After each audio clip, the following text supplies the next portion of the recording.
महान प्रेम और उस अनुग्रह के लिए जो आपने सब मनुष्य जाति के लिए प्रकट किया है। लेकिन बहुत थोड़े ही लोग हैं जो उस आपकी इस अनुग्रह को समझ पाते हैं, आपके प्रेम को अपने जीवन में ग्रहण कर पाते हैं। आपने तो सबके लिए प्रकट किया है, लेकिन बहुत थोड़े लोग हैं जो आपके प्रेम को प्राप्त कर पाते हैं और उसका आपके अनुग्रह के अंतर्गत आ पाते हैं। हम धन्यवाद करते पिता परमेश्वर, आपने जो किया है वो आपके अलावा और कोई कर भी नहीं सकता। इसलिए प्रभु सारी महिमा आपको देते हैं। आपके पवित्र वचनों को पवित्र आत्मा के द्वारा हम सुनना चाहते हैं, पवित्र आत्मा के द्वारा हम उन्हें समझना चाहते हैं, ताकि हम उन पर पवित्र आत्मा की सामर्थ्य प्राप्त करके उसके अनुसार कर सकें और हमारा जीवन आपकी महिमा से परिपूर्ण होकर आपकी महिमा का कारण बने। इसलिए प्रभु सारा आदर सारी महिमा आपको देते हुए इस प्रार्थना को आप इकलौते प्रभु यीशु मसीह के नाम से मांगते हैं, आमीन। जय मसीह की। परमेश्वर का धन्यवाद हो, उसकी महिमा हो, उसकी बड़ाई हो, क्योंकि वो महिमा की योग्य परमेश्वर है। पहला कुरिन्थियों 13 अध्याय के 12 पद में एक पद है जिस पद को मैंने बार बार पढ़ा और उसको पढ़कर ये कोशिश की कि इसका अर्थ क्या हो सकता है। मैंने समझने का बहुत प्रयास किया, लेकिन बहुत समय तक ये बात मुझे नहीं समझ में आई। लेकिन पवित्र आत्मा के द्वारा ये बात इस प्रकार से क्लियर हुई। मैं आपके साथ उस क्लैरिटी को जो पवित्र आत्मा के द्वारा मुझे मिली शेयर करना चाहता हूँ। और इसका पहला कुरिन्थियों 13 अध्याय का 12 पद में लिखा है, अभी हमें दर्पण में धुंधला सा दिखाई देता है, परंतु उस समय आमने सामने देखेंगे। यानी किस समय की बात की जा रही है और ये क्या दशा है कि अभी हमें दर्पण में धुंधला सा दिखाई पड़ता है। हमें जब इसको इंग्लिश में देखते हैं, इंग्लिश एम्प्लीफाइड वर्जन में 1 Corinthians chapter 13 verse 12, और यहाँ पर इस प्रकार से इंग्लिश में लिखा है एम्प्लीफाइड वर्जन में, For now we are looking in a mirror that gives only a dim, यानी blurred reflection of reality as in a riddle or enigma, but then when perfection comes we shall see in reality and face to face। यानी यहाँ पर कोई ऐसी चीज़ बताई जा रही कि अभी हमको ब्लर दिखाई दे रहा। ब्लर का मतलब होता है धुंधला सा दिखना। जब हम लोग आजकल सब लोग फोटोग्राफी करना जान गए हैं, फोटोग्राफी के बारे में जब हम अपने मोबाइल से मोबाइल के कैमरे से फोटोग्राफी करते हैं तो उसमें जो धुंधलापन होता है उस धुंधली पिक्चर को ब्लर कहा जाता है। इंग्लिश में ब्लर का मतलब धुंधली पिक्चर, यानी उसमें कोई चीज़ साफ साफ स्पष्ट नहीं होती है। लेकिन जब हम उसको कैमरे को सही डायरेक्शन में और सही एंगल पर रखते हैं, सही लाइट के साथ हम उसका कैमरे का इस्तेमाल करते हैं, तब हमको वो पिक्चर स्पष्ट होती है। ठीक यही बात यहाँ पर कही गई है, अभी हमें दर्पण में धुंधला सा दिखाई पड़ता। वो जिस दर्पण की यहाँ पर बात की जा रही वो दर्पण परमेश्वर का ये लिखित वचन है। जब हम इस लिखित वचन में परमेश्वर के पुत्र के बारे में, परमेश्वर पिता के बारे में और पवित्र आत्मा के बारे में, उसकी सामर्थ्य के बारे में, उसके प्रेम और उसके अनुग्रह के बारे में जब हम इस दर्पण में देखते हैं तो हमें ब्लर पिक्चर मिलती है, यानी धुंधली सी अस्पष्ट चित्रण मिलता है। लेकिन जब परमेश्वर का आत्मा हमारे जीवन में आ जाता है तो वो हमें इस जो ब्लर पिक्चर है इसको स्पष्ट करता है। इसका कारण क्या है? इसका कारण 11 पद में दिया हुआ है। 11 पद के बाद 12 पद आता है। 11 पद की जो कंडीशन है, जब वो हमारा जीवन उस कंडीशन में होता है तो 12वें पद की कंडीशन हमारे जीवन में अस्पष्ट चित्रण, ये कंडीशन हमारे जीवन में इसलिए आती है क्योंकि 11वें पद में जो बात कही गई है उसका संबंध 12वें पद से है। और 11वें पद में लिखा है, जब मैं बालक था तो मैं बालकों के समान बोलता था, बालकों का सा मन था और बालकों की सी समझ थी, परंतु जब सयाना हो गया तो बालकों की बातें छोड़ दी। ये जब हम इमेच्योर होते हैं स्पिरिचुअली, जैसा फिजिकल होता है वैसे ही स्पिरिचुअल होता है। जैसे फिजिकल बच्चा जब इमेच्योर होता है तो उसके पास आंखें भी होती हैं और वो सब कुछ देख भी सकता है, लेकिन वो सब कुछ देखकर उसको ये नहीं मालूम होता है कि क्या चीज़ क्या है और किस चीज़ को क्या कहते हैं और किस चीज़ का क्या काम है। वो यानी चीज़ों को देख तो लेता है, लेकिन उनके बारे में कोई भी जानकारी उसके पास, उसके माइंड में नहीं होती है। आँख तो होती है और रोशनी भी होती है। देखने के लिए दो चीज़ों की आवश्यकता होती है, वो है प्रकाश और आँख। और हमारे पास आँख भी है और प्रकाश भी है, फिर भी हम देख भी रहे हैं, लेकिन हमें कोई चीज़ समझ में नहीं आ रही। इसका मतलब कि माइंड, जो हम देखते हैं उस माइंड को उस देखी हुई वस्तु को हमारा माइंड बताता है कि ये क्या है और कैसा है। लेकिन एक बच्चे का माइंड जो डेवलप नहीं होता है, वो माइंड उन चीज़ों को देख तो सकता है, लेकिन उन चीज़ों के बारे में अंडरस्टैंडिंग उस माइंड में समझ नहीं होती है। वही चीज़ यहाँ पर उसी दशा का वर्णन आत्मिक जीवन के रूप में यहाँ पर किया जा रहा है। इसी को chapter 13 verse 1 Corinthians chapter 13 verse 11 in English. When I was a child, I talked like a child, I thought like a child, I reasoned like a child.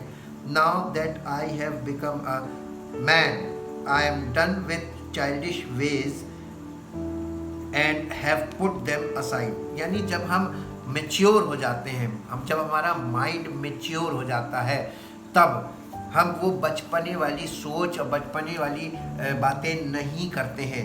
लेकिन आत्मिक जीवन में मैंने अभी तक यही पाया है कि आत्मिक तौर पर सब लोग इमेच्योर हैं और इमेच्योरिटी की बातों में ही अपना समय व्यतीत करते हैं और इमेच्योरिटी की बातों को ही सोचते रहते हैं और इन्हीं को लेकर आपस में वाद विवाद और झगड़े करते हैं। लेकिन परमेश्वर के वचन में ये बातें हमको क्यों बताई गई हैं कि ताकि हमारा जीवन, हमारे आत्मिक जीवन में, हमारे माइंड में आत्मिक तौर पर इतना अच्छा डेवलपमेंट हो कि हम परमेश्वर को भी जाने, उसके इकलौते पुत्र को भी जाने, हम परमेश्वर की सामर्थ्य को, उसके प्रेम, उसके अनुग्रह को भी जाने, और हमारा व्यवहार ऐसा हो कि लोग हमारे व्यवहार को देखकर ये समझें और उन्हें मालूम चले कि ये वाकई में परमेश्वर को जानता है। यहाँ पर हम इस चीज़ को देखते हैं कि हम केवल परमेश्वर के प्रेम और उसकी सामर्थ्य का अनुमान ही लगा सकते हैं परमेश्वर के वचन को पढ़कर, लेकिन परमेश्वर के वचन को सुनकर या पढ़कर अनुमान लगाना अर्थात वचन के अनुसार कल्पना करना ही दर्पण में धुंधला सा देखना है। इसका मुख्य कारण ये है कि जब एक बच्चे का जन्म होता है और उसकी आंखें तो खुल जाती हैं और वो सब कुछ देखने लगता है, लेकिन वो जो कुछ भी देखता है उसे समझ नहीं सकता, क्योंकि देखने के लिए आंख तो उसके पास है और देखने के लिए प्रकाश उसके चारों ओर प्रकट है, परंतु मन में जो कुछ वो देख रहा है उसकी जानकारी नहीं है। इसलिए क्योंकि हम बच्चों को चीज़ें दिखाकर उसे ये बताते रहते हैं कि किस चीज़ को क्या कहते हैं और उसका कार्य क्या है। इसीलिए बच्चों को चीज़ें दिखाकर सिखाया जाता है ताकि उसके माइंड में उसकी पिक्चर डेवलप हो और उसके माइंड का डेवलपमेंट हो। जब तक बच्चे के मन का विकास नहीं होता है तो उसके जीवन का भी विकास नहीं हो सकता है। इसलिए बच्चों को शिक्षा दी जाती है, लेकिन यदि शिक्षा में गुणवत्ता यानी क्वालिटी ना हो तो बच्चा शिक्षित तो हो जाएगा, लेकिन उसकी शिक्षा से उसे कुछ लाभ नहीं होगा। जब उसकी शिक्षा में गुणवत्ता होगी तो वो दूसरों के काम के योग्य होगा और इससे उसे लाभ मिलेगा। आत्मिक जीवन में भी ऐसा ही होता है। जैसे जैसे हमारा मन आत्मिक बातों में विकसित होने लगता है, वैसे वैसे हमारी उन्नति सबके सामने प्रकट होने लगती है और हमारे संपर्क में आने वाले लोगों की भी उन्नति होने लगती है। पहला कुरिन्थियों 13 अध्याय के 11 पद में इसी बात को बताया गया कि जब मैं बालक था तो बालक की जैसी चीज़ें करता था, लेकिन जब मैं सयाना हुआ तो मैंने बचपन वाली उस सब चीज़ों को छोड़ दिया। इसी प्रकार आत्मिक रूप से जब हम आत्मिक बातों को पूरी तरह से समझने लगते हैं और हमारा जीवन आत्मिक फलों के प्रभाव से विश्वास करने वालों के लिए आत्मिक उन्नति का कारण बन जाता है और प्रभु यीशु मसीह की महिमा हमारे बीच प्रकट होने लगती है। ये कार्य हमारे जीवन में पवित्र आत्मा के द्वारा और परमेश्वर के वचनों के द्वारा होता है। मैं मेरे साथ एक पद मैं आपके बीच में पढ़ूंगा जो इसी बात से संबंधित है, और वो मिलेगा इब्रानियों की पत्री उसका 6 अध्याय, इब्रानियों की पत्री उसका 6 अध्याय और उसका पहला पद। यहाँ पर पत्री के लिखने वाले ने यहाँ पर एक बात का निवेदन किया है, और ये है 6 अध्याय के पहले पद में, इसलिए आओ मसीह की शिक्षा की आरंभ की बातों को छोड़कर हम सिद्धता की ओर आगे बढ़ते जाएं। ये मैच्योरिटी की ओर बढ़ने की बात की जा रही है। आज मसीहत में केवल आरंभ की बातों को लेकर ही सब खड़े हुए हैं, और सिद्धता में आगे बढ़ने की ना तो कोई बात कर रहा है, ना कोई सिद्धता में आगे बढ़ रहा है, और ना लोगों को इस बात का इल्म है कि ये होना है, हमें मैच्योरिटी की तरफ आगे जाना आत्मिक तौर पर। और मरे हुए कामों से मन फिराने और परमेश्वर पर विश्वास करने और बपतिस्मों और हाथ रखने और मरे हुओं के जी उठने और अंतिम न्याय की शिक्षा रूपी नेव फिर से ना डाले। और आज लोग यही सब कर रहे हैं। यदि परमेश्वर चाहे तो हम यही करेंगे। इस पद को, जो पहला पद है, पहला और दूसरा पद, इस पद को हम इंग्लिश एम्प्लीफाइड वर्जन में भी चल के देखेंगे, ताकि हमको ये स्पष्ट हो कि यहाँ पर क्यों ऐसा बोला जा रहा है। 6 अध्याय chapter 6, the book of Hebrew chapter 6 verse 1. Therefore let us go on and get past the elementary stage in the teachings and doctrine of Christ the Messiah, advancing steadily toward the completeness and perfection that belong to spiritual maturity. Let us not again be laying the foundation of repentance and abandonment of dead works, dead formalism, यानी जो formalism है इसी को dead formalism बोलते हैं। इसमें सब लोग ज़्यादा बिजी हैं। And of the faith by which you turn to God with teachings about purifying the laying on of hands, the resurrection from the dead and eternal judgment and punishment. These are all matters of which you should have been fully aware long ago. इन सब विषयों में आपको पहले ही mature हो जाना चाहिए और पूरी तरीके से जानकारी प्राप्त कर लेनी चाहिए। ये एलिमेंट्री बातें हैं, ये आरंभ की शिक्षाएं थी जिनके बारे में आपको पूरी तरीके से जानकारी हो जानी चाहिए थी, ताकि आप सिद्धता में, आत्मिक मैच्योरिटी में आगे बढ़ें। If indeed God permits, we will now proceed to advanced teaching. यानी एडवांस, मसीह की एडवांस टीचिंग की ओर कोई नहीं बढ़ना मांगता है, यानी पवित्र आत्मा की शिक्षा में आगे नहीं बढ़ना मांगते, बल्कि आरंभ की एलिमेंट्री टीचिंग्स में आपस में झगड़े कर रहे हैं और उन्हीं को लेकर आपस में खड़े हुए हैं, और उन्हीं के आधार पर डॉक्ट्रिन्स बनाकर, शिक्षाएं बनाकर, उन्हीं शिक्षाओं में लोगों को फंसाने का की काम कर रहे हैं। ये गलत है। परमेश्वर की, मसीह के अनुसार भी गलत है, पिता परमेश्वर के अनुसार भी गलत है, वचन के अनुसार भी गलत है, पवित्र आत्मा के अनुसार भी गलत है। इसलिए कुलस्सियों की पत्री उसके पहले अध्याय के 9 से 14 पद तक देखेंगे। कुलस्सियों की पत्री उसका पहला अध्याय और उसके 9 पद से पढ़ेंगे। कुलस्सियों की पत्री, इसीलिए जिस दिन से ये सुना है, हम भी तुम्हारे लिए प्रार्थना और विनती करना नहीं छोड़ते कि तुम सारे आत्मिक ज्ञान और समझ सहित परमेश्वर की इच्छा की पहचान में परिपूर्ण हो जाओ, ताकि तुम्हारा चाल चलन प्रभु के योग्य हो और वो सब प्रकार से प्रसन्न हो और तुम में हर प्रकार के भले कामों का फल लगे और तुम परमेश्वर की पहचान में बढ़ते जाओ, उसकी महिमा की शक्ति के अनुसार सब प्रकार की सामर्थ्य से बलवंत होते जाओ, यहाँ तक कि आनंद के साथ हर प्रकार के धीरज और सहनशीलता, हर प्रकार से धीरज और सहनशीलता दिखा सको। और पिता का धन्यवाद करते रहो जिसने हमें इस योग्य बनाया कि ज्योति में पवित्र लोगों के साथ मीरास में सहभागी हो।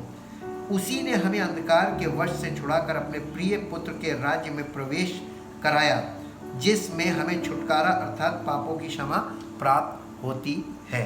किसने ये काम किया? पिता ने हमारे लिए कराया। किसके द्वारा? पवित्र आत्मा के द्वारा। ये हमको इसमें फोकस करना है, इन्हीं बातों को एक्सेप्ट करके और इन्हें समझ कर चलना है। पहला पत्रस 2 अध्याय, उसके पहला दूसरा तीसरा पद पढ़ेंगे।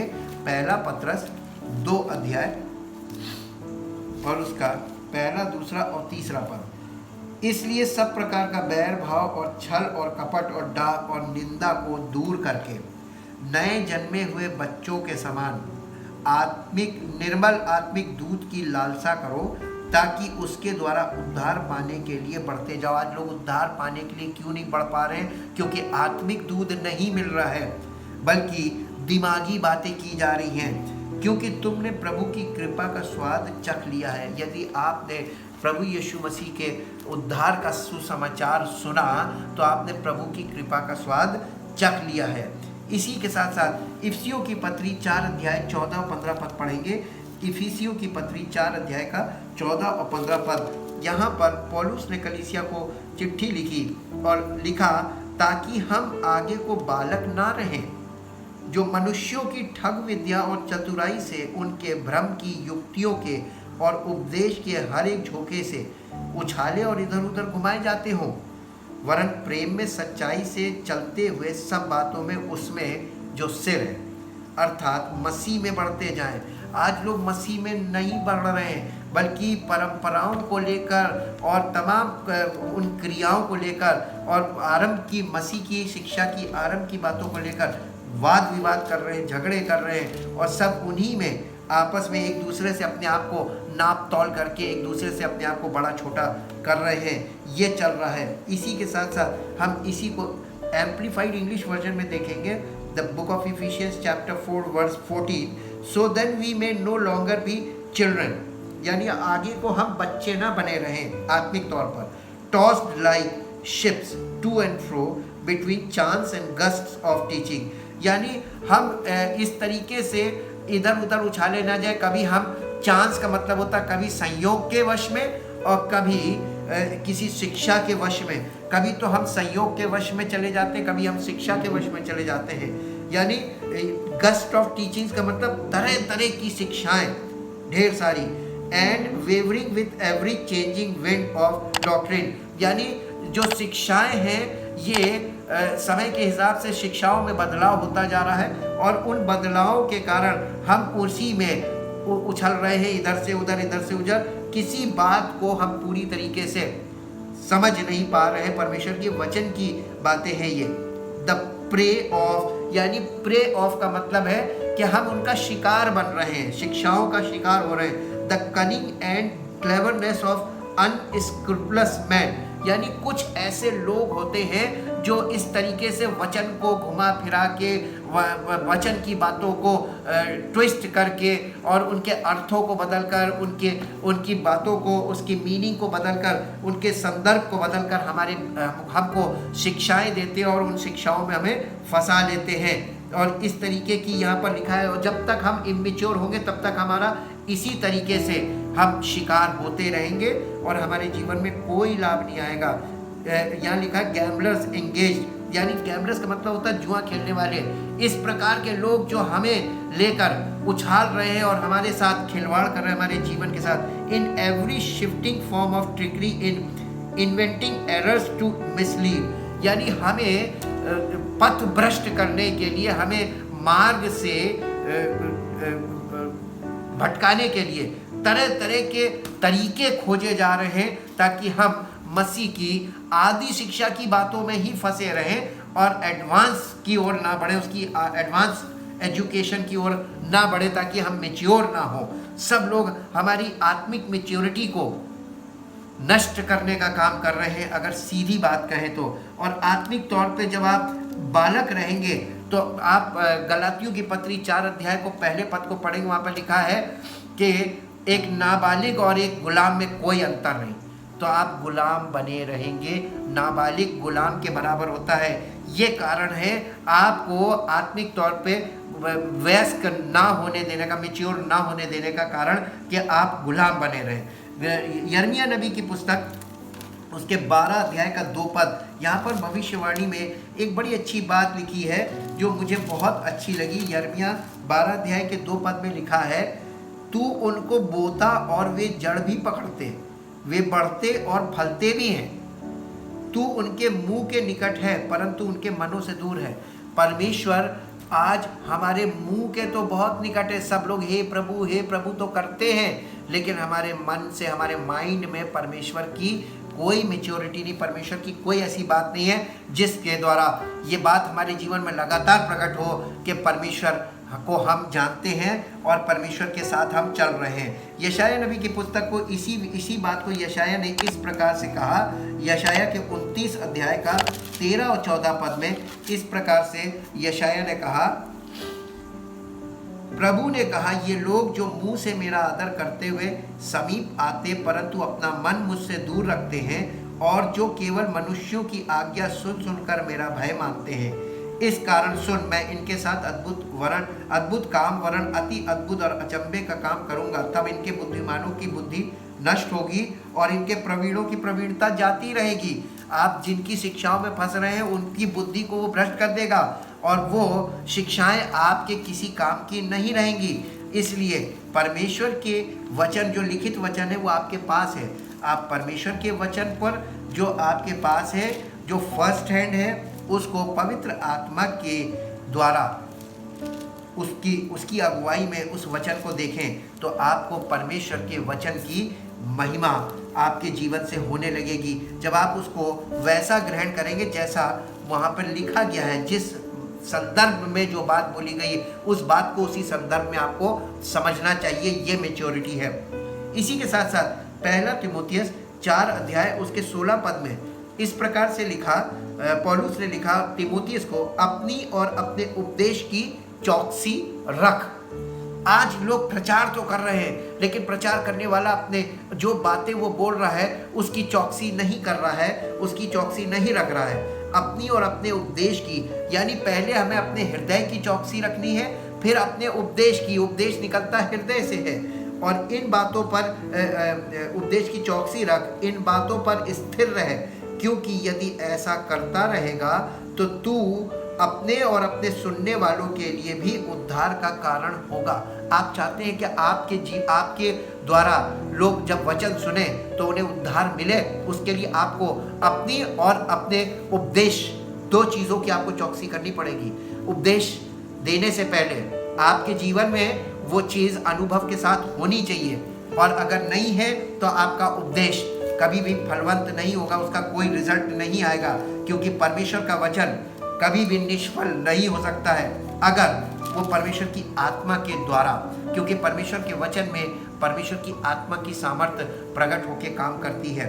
इसी के साथ साथ पहला पत्रस उसका 1 अध्याय और उसके 4 पद से यहाँ पर बहुत अच्छी बात लिखी है, जिनके द्वारा उसने हमें बहुमूल्य और बहुत ही बड़ी प्रतिज्ञाएं दी है, ताकि इनके द्वारा तुम उस सड़ाहट से छूटकर जो संसार में बुरी अभिलाषाओं से होती है, ईश्वरीय स्वभाव के संभागी हो जाओ। इसी कारण तुम सब प्रकार का यत्न करके अपने विश्वास पर सद्गुण और सद्गुण पर समझ और समझ पर संयम और संयम पर धीरज और धीरज पर भक्ति और भक्ति पर भाईचारे की प्रीति और भाईचारे की प्रीति पर प्रेम बढ़ाते जाओ, क्योंकि यदि ये बातें तुम में वर्तमान रहे और बढ़ती जाएं तो तुम्हें हमारे प्रभु यीशु मसीह की पहचान में निकम्मे और निष्फल ना होने देगी।